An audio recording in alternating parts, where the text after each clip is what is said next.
May nilinaw si Davao City Mayor Sebastian Duterte tungkol sa nabanggit ni Senadora Amy Marcos na humingi ng sorry sa kanyang alkalde. Sa isang post sa Facebook, sinabi ni Mayor Duterte na nagsorry siya dahil naawa raw siya kay Senadora Marcos.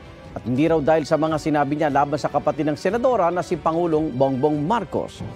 Noong January 28, hinamon ni Mayor Duterte na mag-resign ng Pangulo. Panawagan ni Mayor Duterte, tigilan na raw ang kaagamit sa kanya sa mga anyay jamming ni Senadora Amy. Tugon naman dyan ang Senadora, nagkausap na sila ni Mayor Duterte at okay na sila. Hindi na raw niya ikukwento ang mga napag-usapan nilang dalawa dahil napakadali raw baliin at bigyan ng maling kahulugan ang mga sinasabi niya. Igan, mauna ka sa mga balita. Mag-subscribe sa GMA Integrated News sa YouTube. Sa mga kapuso abroad, subaybayan nyo kami sa GMA Pinoy TV at sa www.gmanews.tv.